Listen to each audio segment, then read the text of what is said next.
Hey, Clayton, in Deuteronomy 12, it says the Israelites could only offer sacrifice at one specific place that God chooses. Why was worship so restricted?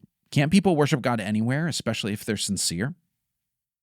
Our default assumption in our culture is that worship is a private matter, something that is individual. Spirituality is do it yourself. Authenticity means you need the freedom to express yourself however you want. That's our default assumption about worship and relating to God. But in the book of Deuteronomy, God says, offer your sacrifices at the place the Lord your God will choose. Whenever you see that phrase, the place the Lord your God will choose, what he's referring to is the place where the tabernacle was built. God said, this is where I want the tabernacle to land. This is where I want it to park. That you've been traveling around, in the desert and 40 years of wandering, and you've kind of moved and all sorts of stuff. But once you get into the land, I'm going to tell you where to put the tabernacle permanently so that everybody can come to that and offer their sacrifices. Now, you need to know that what he's talking about there is that the sacrifices all need to happen in one place. The priests are all going to be operating in one place, and you need to come to that place if you want to offer those things. But a few clarifications really help us so that we're picturing the right thing. First, people could, should, and did express their love for God in all sorts of different ways, in all sorts of different places, in all aspects of life. That's what it means, right? Deuteronomy 6, when it says, you shall love the Lord your God with all your heart, soul, and strength. That's saying with all that you have everywhere. When you're walking along the road, when you're going out in your fields, when you're doing all this stuff, you should talk about God, you should worship God, you should pray to God. So all of that was happening. What we're talking about in the tabernacle is specifically things like the sacrifices. They could only happen there. And you also have to know that when we're talking about the tabernacle or the temple later in Israel's history, this was not the place of weekly worship. So don't think church place, right? We come to a church and we do that all the time. We have weekly programming. We have, you could be here almost every day of the week and do something here. That's not what the tabernacle or the temple was. They did not go for their weekly gatherings of worship. That was something that actually would have happened in their homes. They would have had worship as a family or as an extended family. Later on in Israel's history, the institution of the synagogue develops, which is a place they could gather periodically, weekly.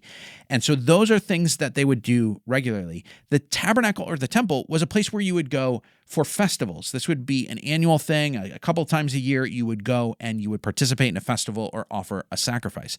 So when God says, this is the only place you can do this, he's talking about those things. He's not saying, don't pray to me or sing a song to me or talk about me in some other time and place. He's saying for that event, you've got to go to the tabernacle, the one place that I choose. But the question still remains. Why only one? Why couldn't you do that in lots of different places? It seems like it would be easier and there'd be lots more worship and sacrifice going on. Wouldn't that be a good thing? Two reasons why God says there's only going to be one place. First, it kept Israel faithful to the one true God. Remember that Israel lived in a world of polytheism. Everyone believed in multiple gods. Israel was the rare exception that they only believed in one God. Other people, they believed that their gods held sway over lots of different aspects of the world. A god of this and a god of that, a god of this location and a god of that location. And so for other cultures, the only way to worship their gods was to build lots of different altars to lots of different gods in lots of different places. There was an altar on this hill for that god and an altar for this goddess over in this forest and so on. And so God knew that even if people were saying, I'm worshiping the one true God, but I'm going to do it in lots of different places, before long, the people of Israel would pick up the normal culture around them. When they start building altars in lots of places, the default grain of how things worked in their culture was those were altars to different gods of different places, rather than lots of altars for one God. And so he was trying to hold them back from saying this default assumption there are many gods. By saying there's only one place to worship me, he was reinforcing there is only one God, and you cannot worship all of these separate gods.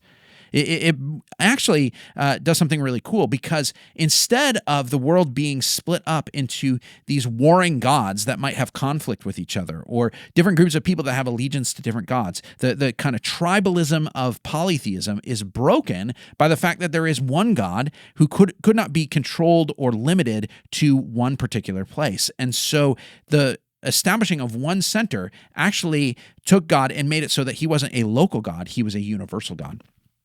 Second reason that there are only one place to offer sacrifices is it kept Israel faithful to being one people of God. We don't always think about this because we talk about Israel like the people of Israel, but they're really a group of 12 peoples. There are 12 tribes in Israel, and they all came from the same ancestors, but they were not always particularly unified. Even just the stories of Joseph and his brothers show, moving on, there's going to be a conflict and tension between these different groups of people.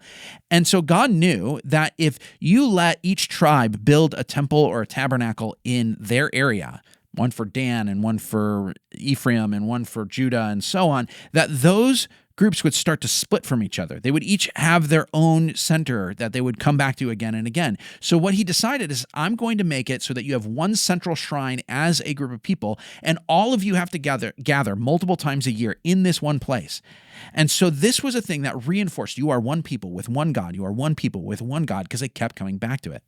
Now, later in their history, when the country starts to fracture apart, one of the things that contributes to it, and one of the things that leaders use to keep people separate, is to actually start building shrines and altars and temples in lots of different places in the country.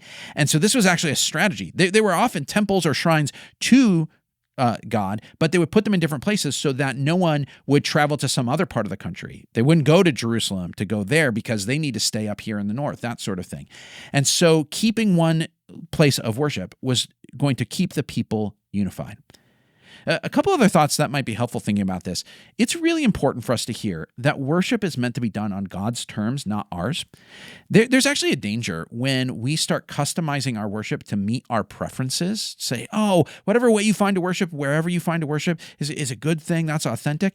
When we start to customize our expressions of worship, it often leads us to customizing the object of worship. We start saying, well, this is how I relate to God, and this is what I want to do, and so on. And we start to say, this is the kind of God that I want. This is the kind of God that I imagine. And we start to shape God in our image because we're shaping worship in our image. This is actually one of the things that happens when people kind of dabble in different churches. They kind of hop around. They say, I like the service over at this church, but I go to this program at that church, and I pick up this practice, and I listen to this guy online and this and that. A lot of that can be nice and enriching and so on, but if they don't anchor themselves in one community and they don't submit to the fact that sometimes things are going to happen in that place of worship that aren't your preference, that aren't the things you chose, it's going to make it so that they avoid being challenged by a God who doesn't always do things the way they want, or being shaped by people who are different from them. If you are always setting the terms of your interaction with God, saying, I'm going to do it my way and my place, it can actually be a way of controlling God or keeping God at bay or avoiding the things that might challenge you. In many ways, our society is more like pagan Canaan than other societies where there's like a top-down religious system. You think of medieval Europe. You look at that and you say, well, there's really only one game in town, and so sometimes you got to shake it up a little bit, the Reformation or something.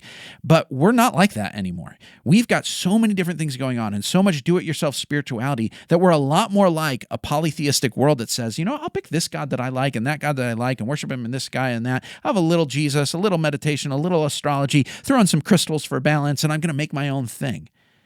But when we say there is a place where we gather and we submit to the idea that there is one God and we worship on his terms, not ours, it shapes us in good ways.